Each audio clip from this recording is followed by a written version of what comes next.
Hello, my name is Sally Pinto, and I'm the Program Director for the Yonkers NORC, Neighborhood Naturally Occurring Retirement Community.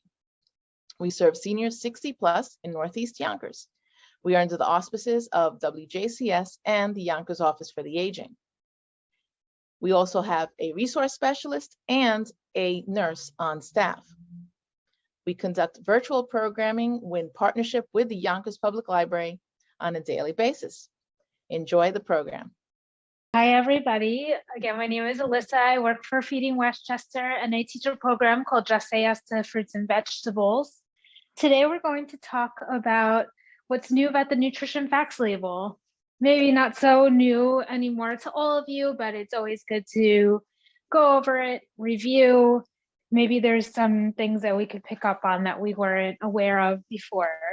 And stick around. We're going to be preparing a recipe called pepper pizza. It's a really simple recipe that you may even have all the ingredients to in your home, but if not, there are really simple ingredients that you can pick up, and you can find them just about anywhere from grocery stores to the corner store, or even pantries and the like. So can anyone tell me anything that they know?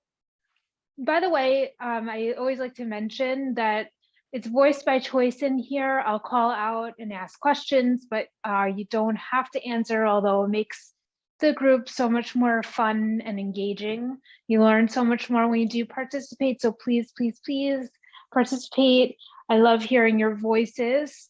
But if you're not comfortable using your voices, that's fine. I can hear your voices in the chat. I'm going to be looking down periodically throughout the workshop to see if anybody's answered or asked anything in the chat box. As you could see, I'm joined twice on the screen. Okay. So without deliberating anymore, can anybody tell me what they know about the nutrition facts label? If they know anything new about the nutrition facts label, anything that's changed in recent years?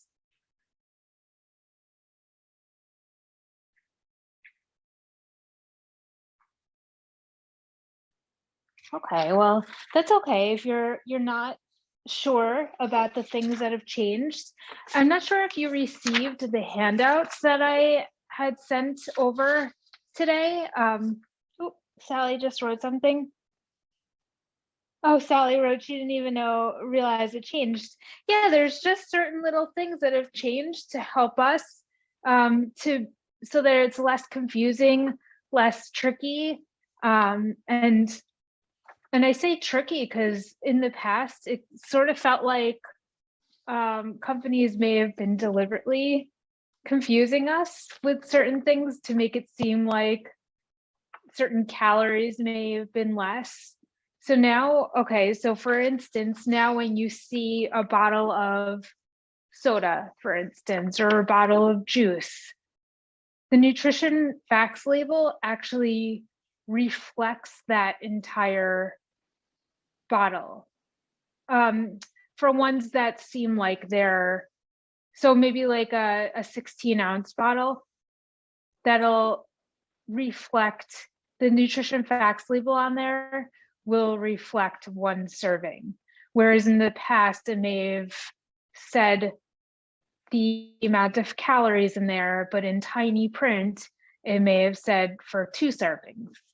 So a lot of people weren't aware of how much they were consuming in the past, because they look at the nutrition facts label, say maybe it said 240 calories for that bottle of juice or whatever the case may have been, and they thought that that's all that they were consuming.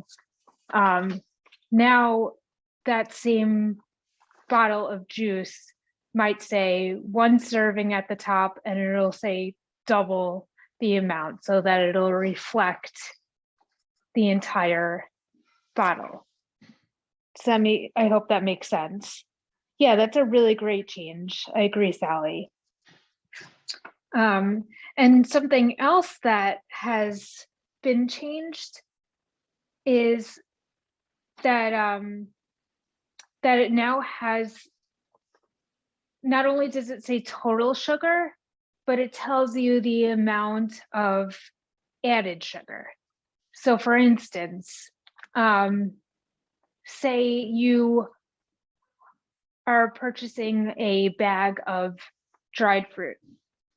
So everyone probably just thinks, oh, I'm purchasing something that like a healthy treat. Little do they know that that bag of dried fruit might have a lot of added sugar in there.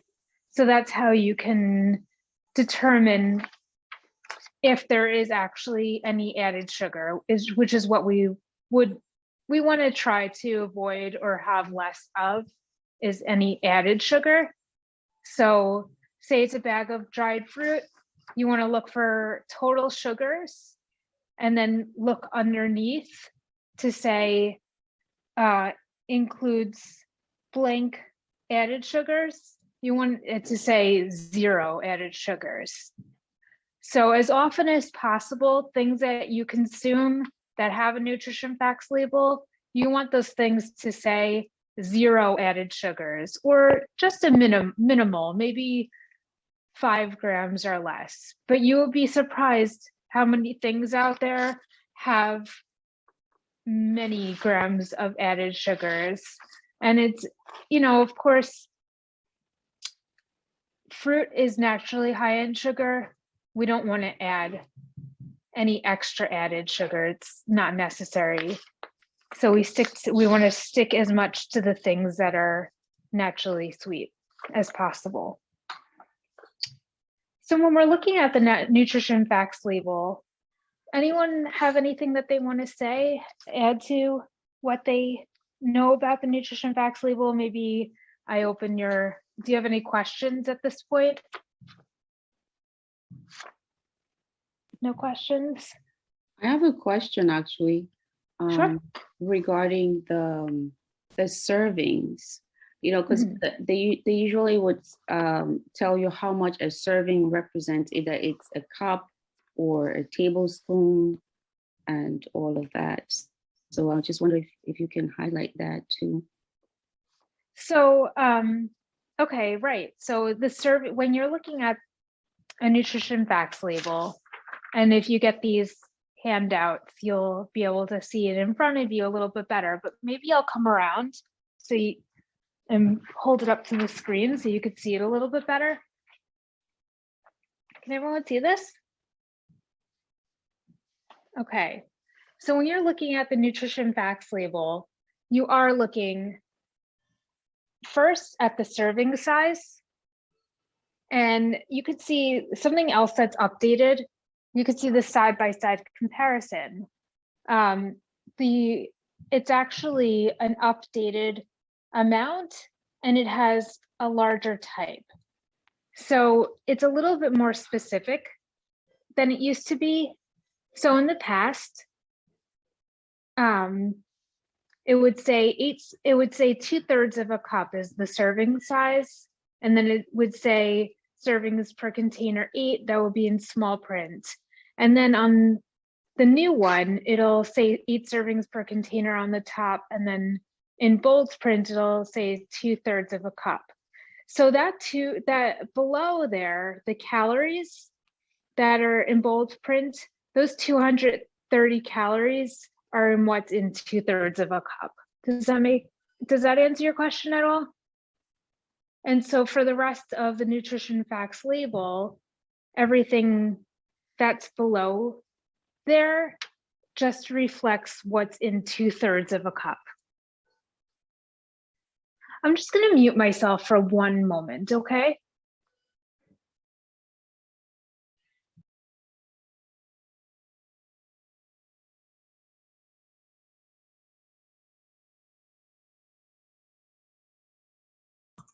While she's away, I'm going to actually look at one of my labels. I never even noticed.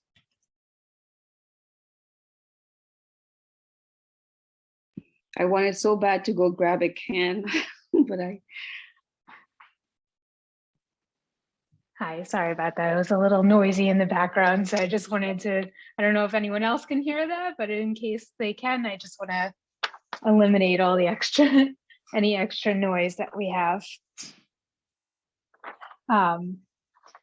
Okay, so as I was saying, with this new nutrition facts label, you could see that in the past, there was nothing on here that said added sugars. So now you could see that it actually has added sugars. Does anyone else have questions so far? Let me go look back at my chat box. So I went, while you were away, I looked and I didn't see any of those new ones. When did those take effect that they're side by side? I think that it was as of 2019 that this change was made. Oh, is it on all products? Oh, I'm sorry. No, there's no side-by-side comparison. Sorry, maybe I didn't explain that correctly. There's no side-by-side comparison on the actual label. I'm showing you the side-by-side comparison on how it's been updated. So so in the past was the label that's on the right, and this is what you would see now on your nutrition facts labels. So it's changed a little bit. Yeah. So yeah, as you could see, like on this can right here, this reflects the new nutrition facts label. Okay. So it has the bold print, it has the added sugars, and this one, for instance, says 0 added sugars. That makes sense because you think you're eating healthy, and when you eat the whole can, then you don't realize you just ate double the calories. So that's a really good change. Yeah, I really like it. Or it depends. So for this particular can that I'm holding in my hand, so this is this is not too different than it was in the past. It always did say the amount of servings per container. So for this particular one, that aspect hasn't changed. So it still says 7 servings per container, and then 1 serving in this container is a 1/4 cup. So if you had this entire container, you would have to multiply a 1/4 cup or 0.25 times 7. And then, so for the calories here, if you're going to have this entire can of tomato sauce to yourself, you would multiply 25 calories times 7, because that's the amount that's in this can. So that's how that works. Does anyone have questions about that explanation? I know it's a lot to take in with the nutrition facts label. So something that I also want to point out when you're looking at the nutrition facts label and thinking about whether or not this is something that you want to consume, or maybe want to make sure that you're just having less of it than more of it, is you're looking at the total fat, the saturated fat, your trans fats, your cholesterol, your sodium, and your added sugars. All of these nutrients are nutrients that you just want to limit. You don't necessarily want to avoid them. You just want to have less of them. And then things that would be really important that you want to make sure that there's a lot of would be something like fiber. So in this, and when you receive this handout, you could see as the example. So for this particular example here, it's of a chunky vegetable soup. And this chunky vegetable soup actually has 7 grams of fiber. And then, so you look over to the right, if you're not sure if 7 grams of fiber in 1 serving, which is 1.5 cups, would actually be considered a really nice amount of fiber for 1 serving, you look over to the % daily value. Does anyone know what the percent daily value is based on? And it doesn't, you don't have to give like a particularly perfect answer. If you just have any little idea, anyone want to take a guess at what the percent daily value? 28 to 33. 28, 28. 28 to 33. 28 to 33. So, so here it says, maybe I didn't word my question properly, it sounds like. So I'll just explain sort of the answer that I was maybe looking more for was, so the percent daily value is based on a 2,000 calorie diet. It actually says it at the bottom of a nutrition facts label. It says the percent daily value tells you how much a nutrient in a serving of food contributes to a daily diet of 2,000 calories a day. So that 2,000 calorie a day is just for the average person.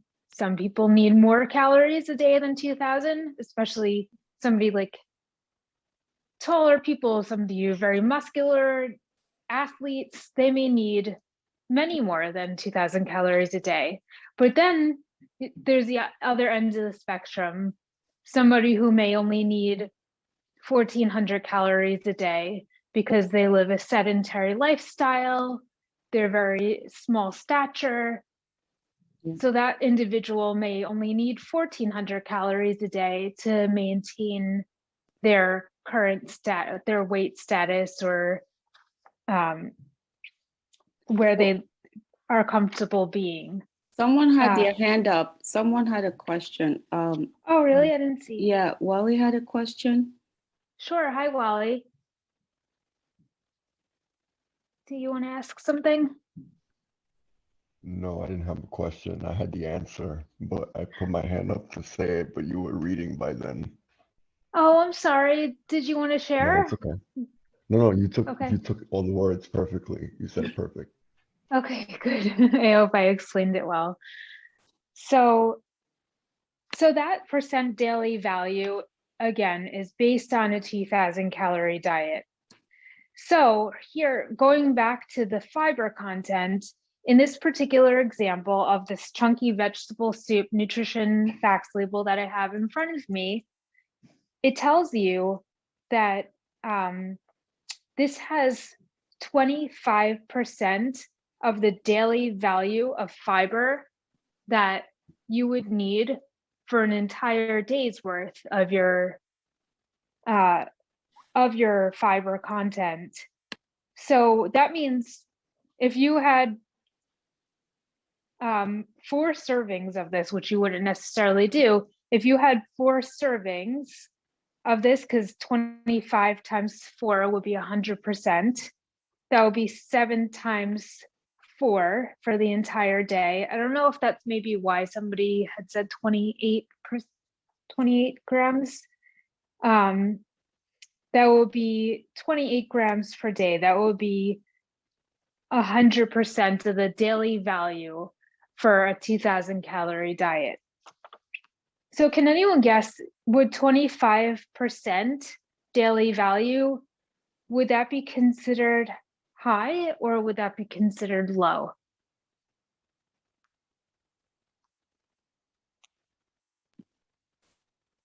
I would say high.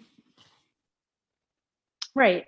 So for your percent daily values, when you see 5% or less, that will be considered a low amount of a nutrient. And so for something that, for like the total fat, that's a great thing. You want to have a lower or limit your total fat, because that means that the item that you're eating probably has a lower amount of total calories. So maybe it's nutrient dense, but it's not calorie dense. Okay. So yeah, so for 5% or less daily value would be considered low. and 20% or more will be considered high. So that's excellent. For one serving of this chunky vegetable soup being 1.5 cups serving size, and you're able to get 7 grams of fiber in 1.5 cups, and that being 25% of your daily value if you're eating a 2,000 average calorie diet. That's a really great amount of fiber to have in one meal.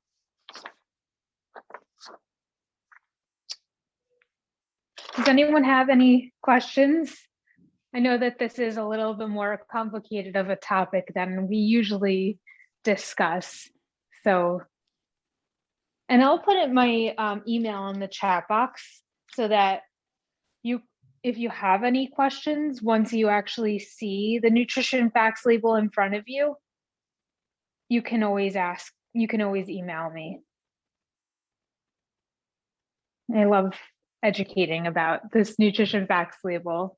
So I'm putting my email address in the chat box in case you think of any questions that you have going forward. So it's a@feedingwestchester.org.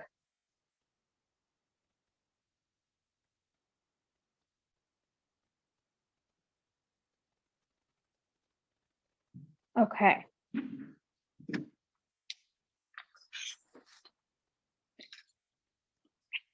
Okay.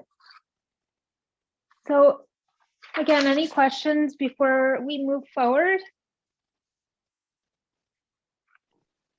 Let me look at my chat box to see if anyone wrote anything. Nope. Okay. So we'll probably talk more about the nutrition facts label as we go along, but I want to get started just on preheating my oven. We're going to be making a pepper pizza today. And so I'm just going to set my oven. And I know everyone's toaster ovens if you have one, but you could even just use a regular oven. You could even make this in a pan if you don't have access to an oven or a toaster oven. So I'm actually going to, for this method of cooking, I'm going to use the toaster oven, and same thing, I would use a regular oven at 400 degrees. So I'm preheating my oven to 400 degrees. Alyssa, someone has a question. Oh, okay. I would love. Wally has a question. Yes. His hand is raised. Wally, if you have a question, shout it out. No problem. Oh. Yes, the host has us restricted, so they have to allow us, Okay. invite us to unmute first. I tried to unmute. This is a general question. You see that toaster that you're using? Oh my gosh, I hope my Yes. partner doesn't hear me. Okay, we have one of those toasters, and you see how you're using it to make this pizza, let's say right now? Uh-huh. Okay, when you use it over time and over time and over time, it becomes filthy. So You're right. he purchased another one, right? Because it got so filthy over time just from daily use. What do you suggest for us to use it? Because the new one, I'm not gonna stick a pizza in it. The only thing that goes in it is anything that's covered with a casserole dish, because I don't want it to look like the previous one, because it's so hard to clean. When you teach us how to make things like pizza and stuff, how can we keep it clean enough where it doesn't get into the vent and the fan that's inside? Because trust me, I have OCD and I still can't keep this thing clean enough when you're making anything like bacon or anything that isn't covered. Wow, this is not my area of expertise. Okay, I have to admit, this is definitely not my area of expertise. I know that we just look for less expensive toaster ovens because I know that they all work about the same, and they're eventually going to get really nasty, and we eventually replace it because we haven't figured out how to keep all the stains away. Thank you. So Thank you. I just looked it up, everyone. It says make baking soda and water paste and spread it over the problem area and leave it overnight. wipe off with a rag, it says. So Okay. that is, you can mix together a half a cup warm water, a half a cup vinegar, and 1 tablespoon of dish soap as well. That's another recipe to try. So there are a couple of things out there that you can do. Yeah, I was gonna say maybe like vinegar and baking soda. I know I'll Yeah. do that like with my non-stick pans. If I can't get something out, I'll just leave that in there sitting with like some dish soap too. So- Vinegar is a good thing. You can also clean your Keurig with it. You just find the instructions online to white vinegar. So And Absolutely. also lemon. This, I looked it up. It says, someone said lemon water, heated lemon water. Oh, all right. So we have some suggestions here. I hope that helps, Wally. So I'm going to get started. So it says preheat the oven to 400 degrees. Place English muffin halves on the baking sheet. So I'm going to skip that step for now. It says top each muffin half with 2 tablespoons of tomato sauce. Oh, and so first I'm going to actually, the first real step that we need to do here is chop our bell pepper. So what I'm going to do, I got a yellow bell pepper. You can use any color bell pepper that you like to. You can use a mix. You could take it right out of a frozen bag if you'd like. That works just as well, especially since you're heating it up. It'll be perfectly fine. So I'm using a fresh bell pepper today. I'm just gonna cut around the top, make a little circle around the top and pull the stem right out. Zisa, can you talk about the different tastes between red, green, and yellow bell peppers? So I could definitely speak to to the orange and the yellow. Those are my personal favorites. I find that those are like the most mild and sweet tasting of the bell peppers. Does anyone have an opinion about the green and the red bell peppers? How you would describe those?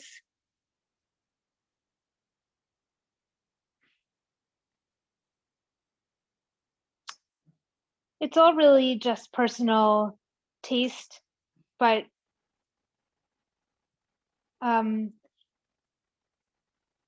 Wally says to rephrase the question. So Okay, so basically, this is a question that someone texted me. So I'm trying to get like more clarification, but like, I know that red peppers are like fully ripened, right? And then the green peppers, like, I don't know, like the difference in the mildness or the taste, like is one more bitter, is one more sweet, that type of thing.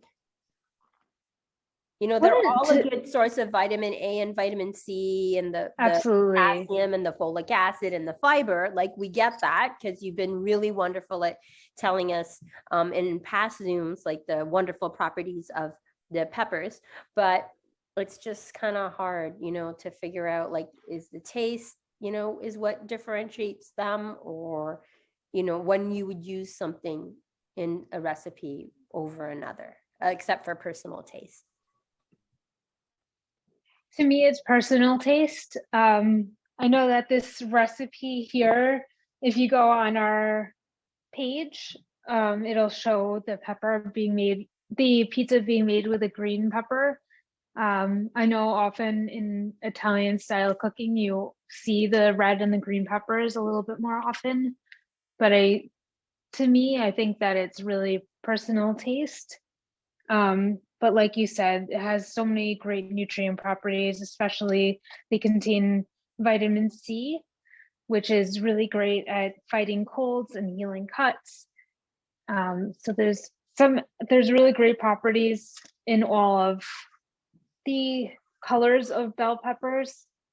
It's just really based on personal taste. I wouldn't say any of them are particularly bitter, but I guess the least sweet of all of them, I would say, is the green. What does anyone else think?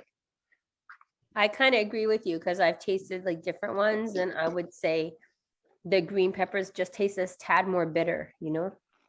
Yeah, I completely agree with that statement. Does anyone else have a favorite of the different colors?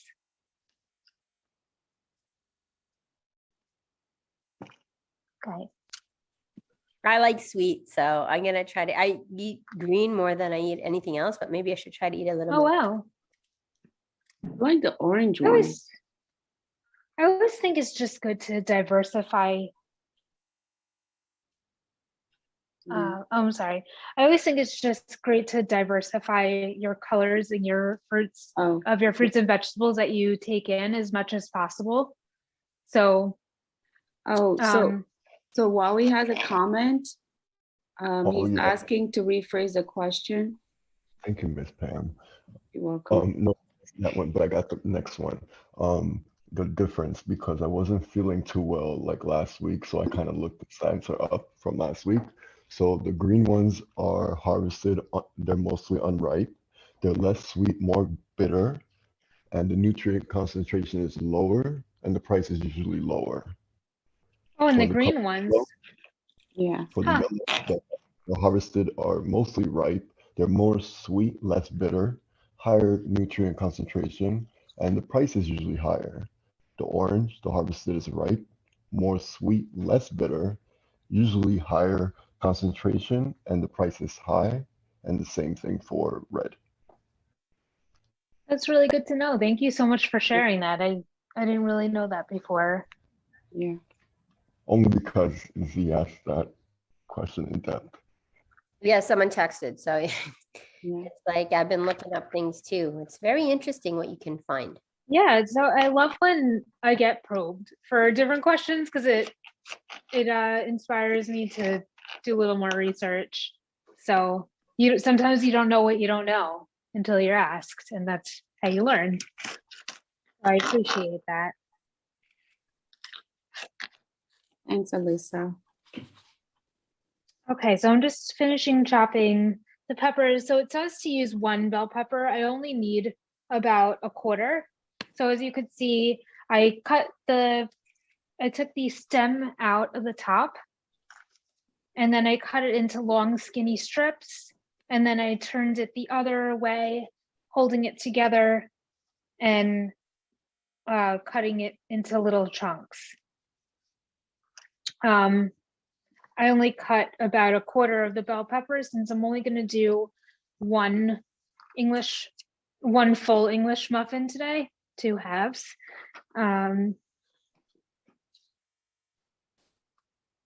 So it says, so I'm going to go back to where it says place the English muffin halves on the baking sheet.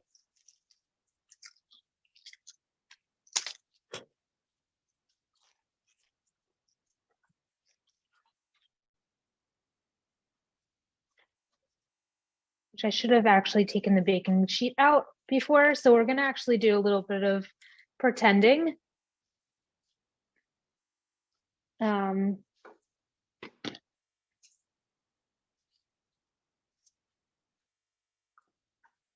So pretending that this is the baking sheet that I have right in front of me, I am placing the English muffin halves down.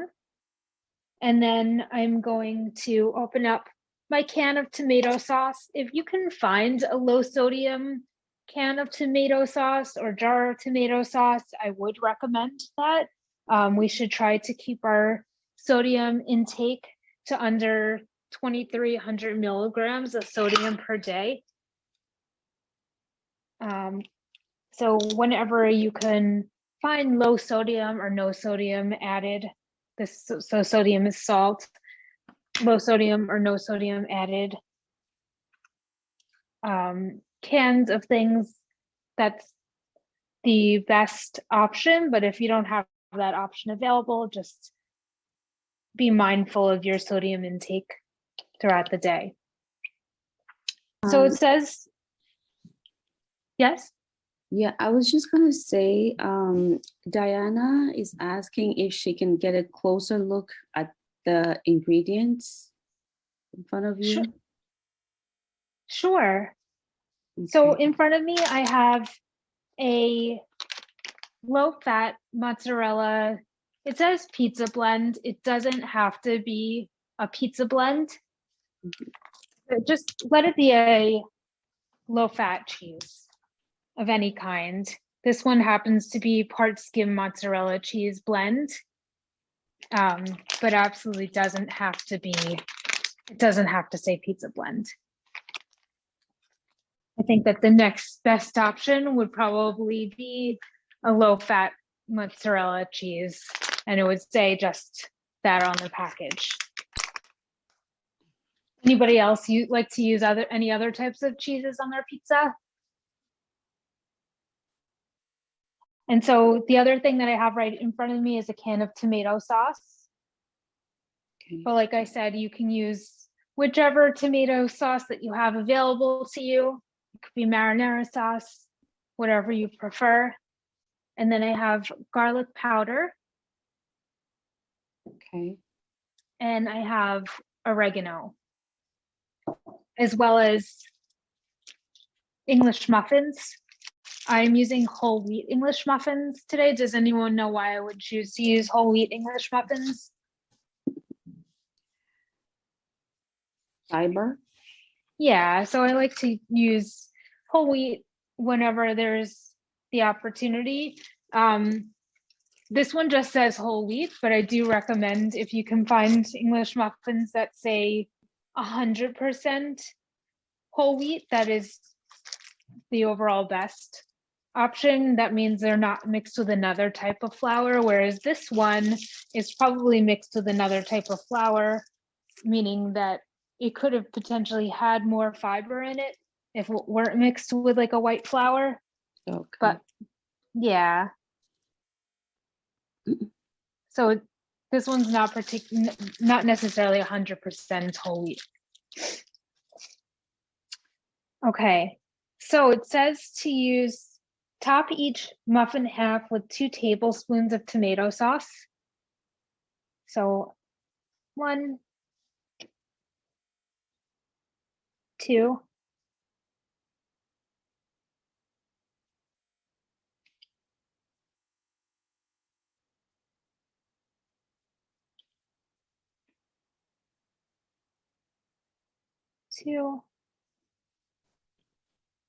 And then it says divide the chopped pepper evenly on top of the sauce.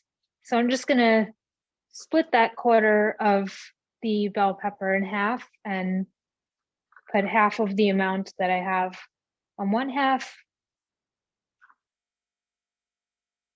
and half of the amounts I have on the other half. What else might you guys add to this? Any other veggies? So you have tomato, you have bell pepper, anything else you might want to add? So any toppings that you usually have on a pizza, I recommend adding more veggies. Maybe something like mushrooms will be delicious. So for the next step, it says sprinkle each pizza with garlic and oregano. So it says to use a half a teaspoon of garlic powder, and that's optional. Also for the oregano, it's also optional. But I do recommend using the garlic and the oregano. Garlic helps to reduce cholesterol and your blood pressure. It helps to improve your circulation and your immune function. And it also has anti-inflammatory properties. And what's more, it has excellent flavor. So why not add garlic?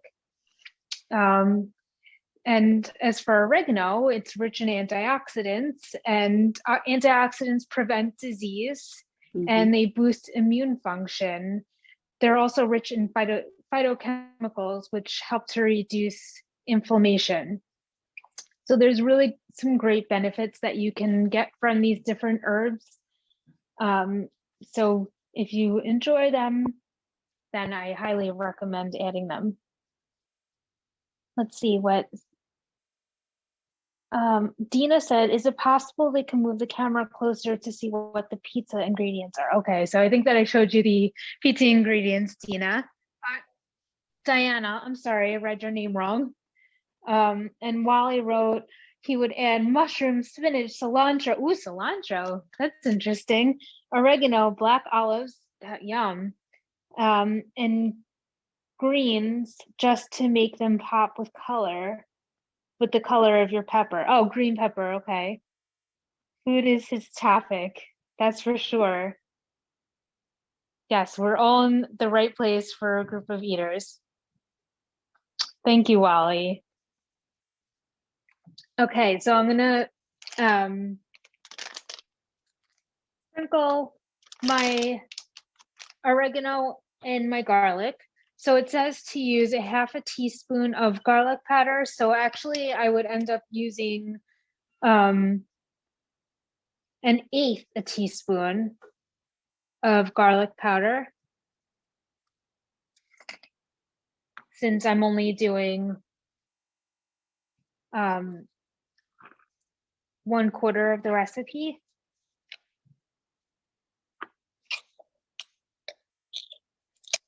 Oops. Quite honestly, I think that it's make your lives easier. What I'm gonna just do is just sprinkle a little bit right from the top. Doesn't necessarily have to be measured out. Sprinkling a little bit. And then the oregano, it says to use 1 teaspoon of oregano, optional. Again, I want to add it. I like oregano and it has so many health benefits. So I'm going to just do about 1/4 teaspoon of the oregano.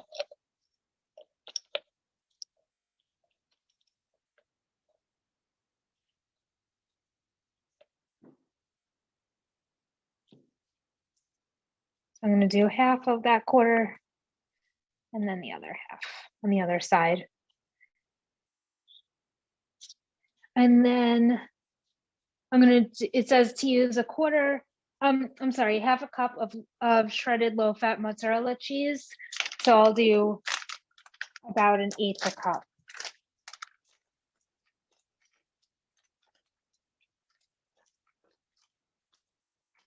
Just enough to lightly cover the top.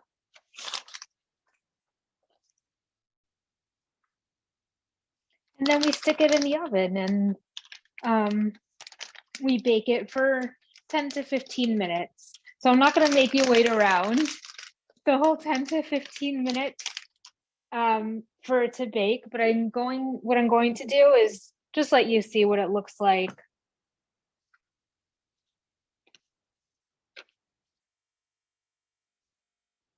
Oh, so actually, by the way, to give more specific ingredients, I could have just measured out a tablespoon of cheese for each half. So here is your unbaked finished product. And it would just be that much more delicious looking once all the cheese is melted. So I can't really see that it would take 15 minutes. I imagine that it would probably take less than 10 minutes to bake this and get it melted. Does anybody have any questions?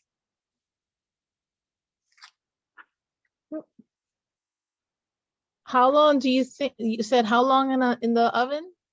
It says 10 to 15 minutes. I can't imagine that it would really take 15 minutes, probably a maximum of 10. What temperature? Wally wants to know what temperature. Oh, so for 400 degrees. 400. Yeah. And see how far we get by the time that we actually close out today.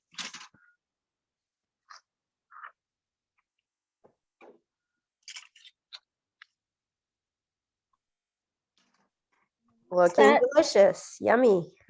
Yeah. Okay, so actually there's 12 and a half minutes left on my timer, so it's going to turn off anyway. At that time, I'm not going to increase it.